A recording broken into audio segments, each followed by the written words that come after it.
Hi everybody, Jonathan Latham here with you at Third Monkey. And so haven't done much more in the way of hair work on the mask. I've been taking some time for other projects.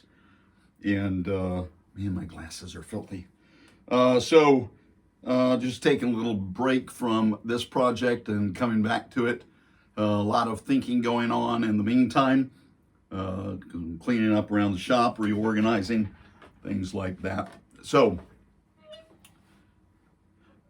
I like Steve Wang's suggestion and idea.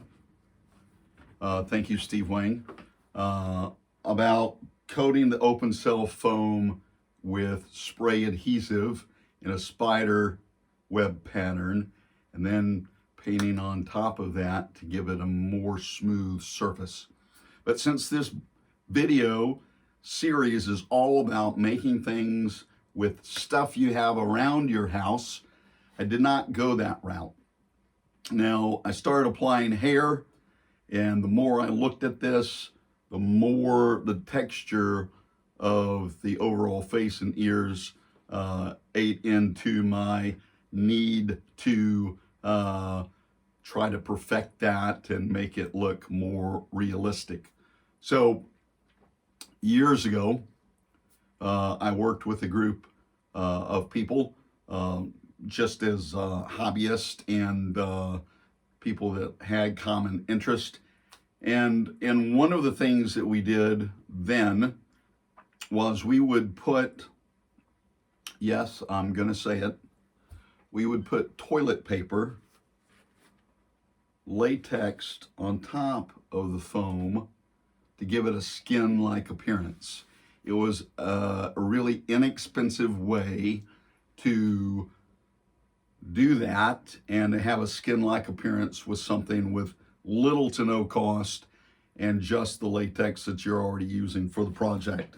So the other thing I thought about in terms of that, sometimes the toilet paper, because of the fact that it's so thin, can easily tear, be hard to put on, cause problems, be problematic. So I did a couple of tests. I did a paper towel test, which is a little thicker material. It was a 2-ply paper towel. I pulled apart the 2 plies and only did 1 ply. And then I did a toilet paper test. Now, this may seem weird, but I did it because not only did I want to see the texture, but I wanted to see how much of the color from the paint job that already exists would come through the end choice. So, if you can see this, you can see here is the paper towel test. And overall, not too bad. But not a ton of the color coming through. And honestly, I don't want to start from scratch and repaint the whole thing. So here's the toilet paper test. A lot of the color came through, and I don't think that I'll have to do much in the way of touch up or repaint. So this is the route I'm going to go to apply a better skin to the mask and to give it a more realistic appearance. I'm going to go the route of the toilet paper. We'll pick that up in a different video. For this video, I want to talk about the eyes. Now, ape eyes and human eyes are not the same. And even though the ones that I'm gonna use are not perfect, okay, I understand that. They are a better option than just having my eyes show in this mask. My eyes in this mask are sunk way back in the mask and kind of disappear. So even if I did raccoon eyes, like Adam Savage talks about when he wears his Chewbacca costume, things of that nature. Even if I put black around my eyes and had my eyes here, my eyes just don't pop enough and aren't forward enough in the mask to really give it the look I want. So if you've been following on, you've probably seen pictures of the eyes that I'm going to use. These I've had for a very long time. I ripped them out of a German Shepherd stuffed animal. Sorry about that. It was a stuffed animal, not a dog. Okay. And so the other thing about chimp eyes, gorilla eyes, chimpanzee eyes, is there are no whites to their eyes. So when I originally started down this road, these had white around the eyes and they had a brown edge to them. I painted the edge black and I painted the whites of the eyes black. And I also, sorry about that, just looking for my black paint because I wanted to do a touch up on something. And then I also wanted to add a blink to these. And so I'm going to do a simple blink mechanism. It's really very simple. And one of my best friends over the years, because I didn't have the money to go out and spend on things from a hardware store, were coat hangers. Coat hangers are always accessible. There are always a ton in the closet. There are always ones that you don't know where they came from. They multiply like bunnies. And finally you have, 20, 30 empty coat hangers in your closet, and God only knows where they appeared from. It's sort of the reverse of socks disappearing in a dryer. Okay, so I took some really thin foam that I had. Once again, this was out of a product that I bought. It was a really thin piece of foam. Just put some eyelids on these, and I think the weight of the eye itself will bring them back up after the blink. I may have to add some weight to the bottom of the eyes. That can be done with a nut off of, just a hardware nut, just a small nut, crazy glued or hot glued to the bottom to put the weight where it needs to be. And so I took these, and also there was a longer stem on the back. I cut that stem off, and I put this in a vise, and I drilled a hole right through the center line of the back of the eye, that little stud that's on there. And I'm going to take these and I'm going to fit them onto this coat hanger.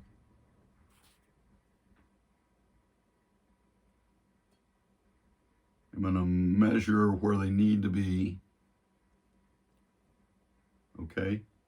And then when I turn the coat hanger from the inside, I'll get that downward wink, and then they'll pop back up. At least that's the plan.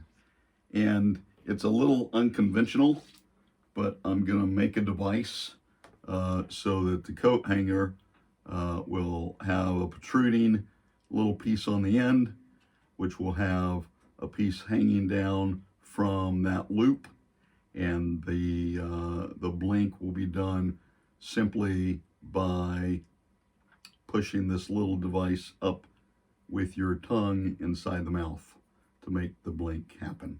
Okay? Sounds a little gross to some people perhaps, but it is very plausible, and I'm sure someone else thought of it before I did, in the use of a non-animatronic head for something, or either some kind of a mask in the past. So in drilling out the back of the eyes, I inadvertently messed up one of the eyes on the back and messed up the paint on the back of it. So I'm just going back in. I already repainted the brown that was on the front, and I'm going back in and putting some black behind that so that it'll back it up and make it not show through as much. And then of course this is going to be inside the mask, so there's not going to be light shining through. So that, as they say, is that. That was a really simple touch up. Always clean your brushes. Always keep your brushes in good shape. A good artist brush can cost some money, and it's not worth having to replace them every time. This is a Princeton round number 5, and I don't remember what I paid for it, but I don't want to waste it on one paint job. I use it over and over again. I'm just using a wet wipe to clean it off, and then I'm going to go back with a water wipe.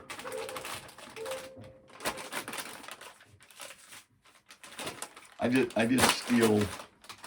borrow water wipes from my wife that we use on our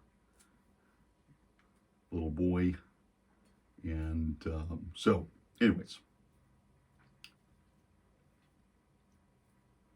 and then yes, I do something unconventional, and once again people would probably think this is gross, but before I put it back in the protective holder, always do that to get the point back on it. Okay, so enough of that. Okay, so I'm gonna start to try to get an idea on some measurements here for the eyes. Can't decide 100%. I'm going to attach this in the back, but I do know that I want about 1/2 inch to 1/4 inch sticking out on each side. I know where my center line is.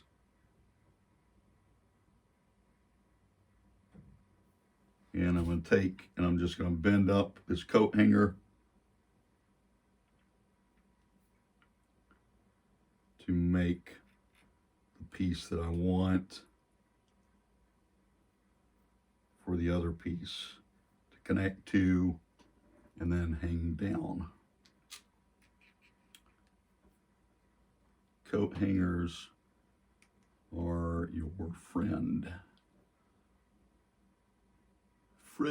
Fish are your friend, not food. Coat hangers are your friend. Right, so bent that little piece. I'm going to come back and bend this.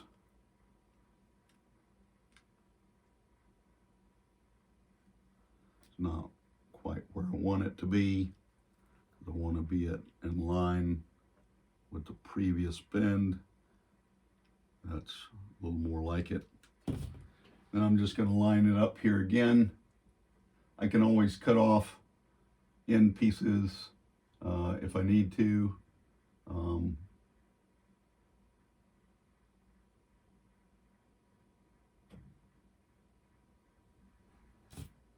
I can't really hot glue more coat hanger onto the unit. Once I cut it, it's kind of done.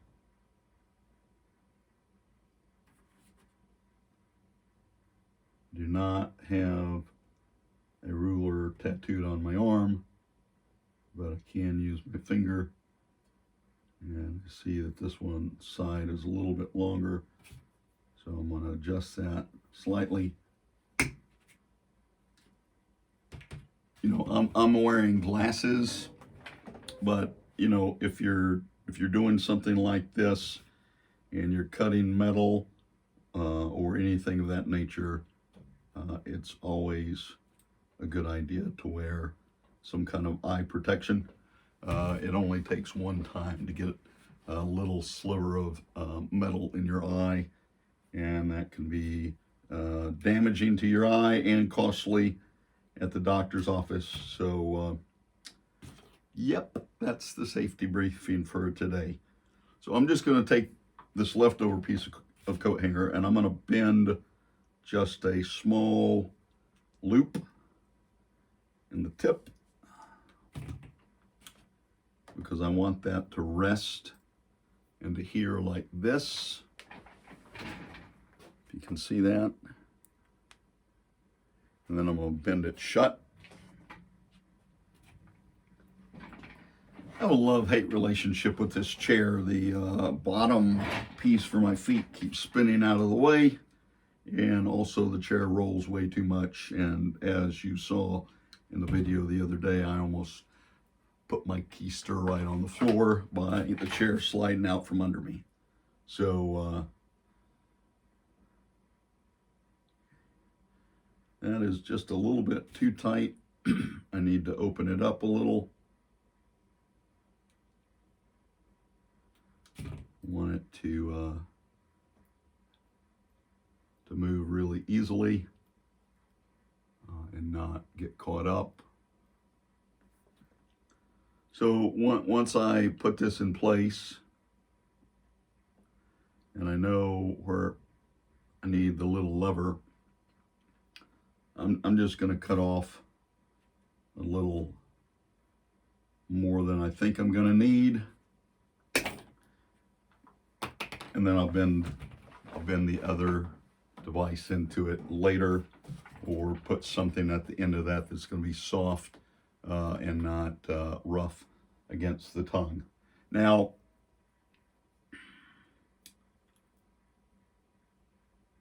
I've debated using simple straws to connect on each side on the inside of the mask, like a drinking straw. To put this in. I'm not sure that will hold up over the long run. Typically, I would probably use a piece of brass or some type of small diameter pipe that you can buy at the hobby store to do that, so that it's going to be long lasting. I do have this old school antenna that's retractable, and you know, I just like things like this because, you know, you could use it for a pointer, for example, or put a magnet on the end of it to pick up things that you've dropped behind your couch or in an engine in a car. So I don't really want to sacrifice this, even though I'm tempted. And at the moment, I don't really have anything else around that I could easily scavenge from. But I'm sure that it will present itself when the time is right. So I'm going to take this off.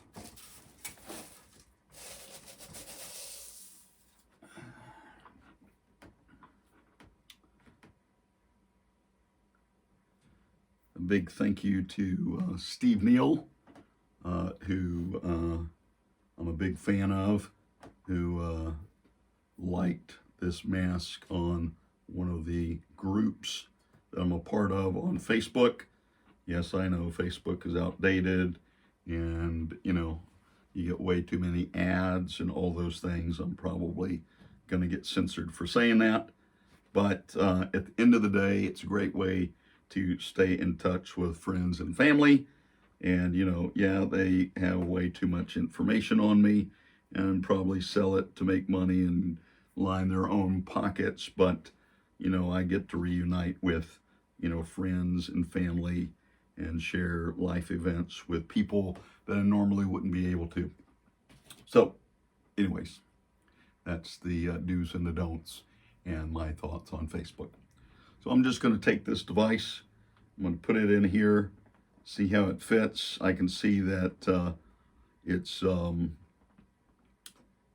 way too long for what I need to do. I need to shorten it up somehow. which poses the question, will I have enough room when I shorten it up to actually mount it? And will it interfere with my face inside of this? So those are all kinds of questions that I have to answer. Oh, by the way, I forgot about this. I added some really simple teeth to the mask. I tried to see if I could buy a set from Steve Neal that he had used before. His mold was not usable anymore. He had gotten too many casts out of it. And anyways, so I did what I've done in the past for teeth, and I used hot glue and formed them myself, and they're not great, but they will work for this circumstance. I'm going to cut off about another 1/4 of an inch on both of these sides, hoping I don't cut off too much. If I do, I will just simply redo it.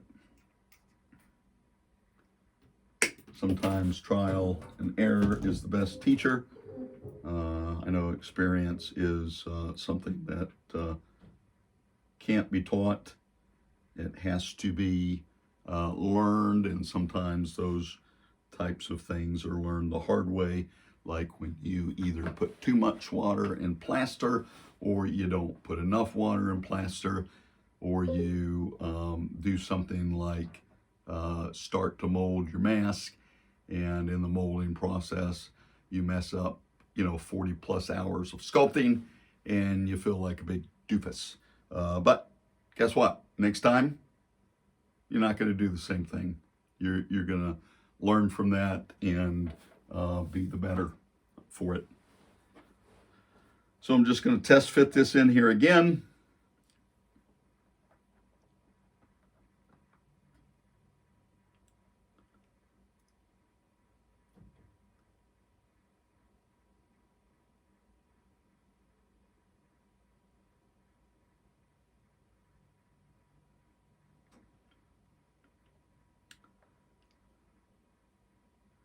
I don't know how much I can actually fit into the foam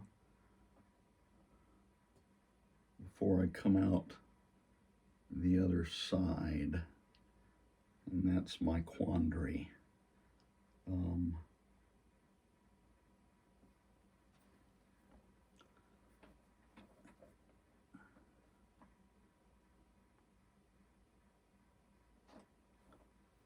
Right.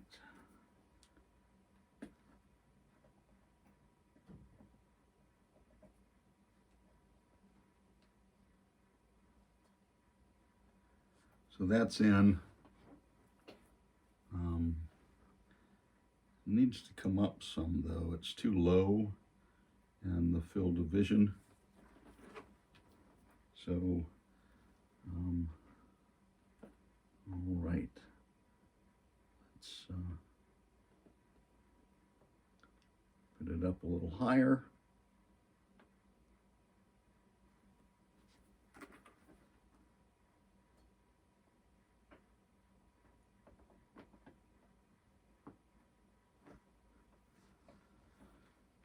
In on one side.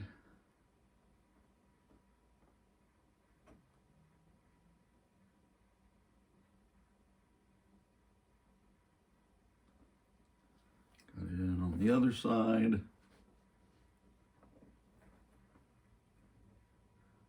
And that's more in line with what I need. Still a little bit off, still needs some adjusting, but that's the overall plan for this. Yeah, just a really straightforward blink mechanism, the eyes, just add a little more overall life to the mask.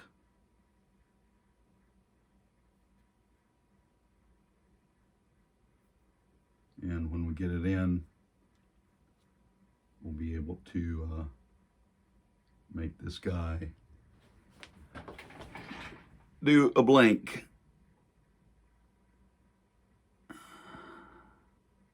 All right, well, at the moment, sort of looks like a mogwai. Mogwai. No water. Okay. Bright light. Oh, bright light. Anyways, thank you for watching as always. I appreciate it. Subscribe to us on YouTube. Follow us on Facebook. Look us up on LinkedIn. Third Monkey is the name. I'm Jonathan Latham. Go out and make something. Have a great day.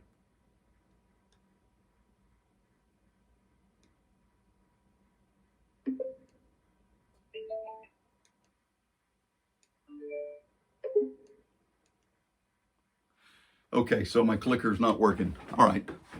You guys still here? Go out and make something.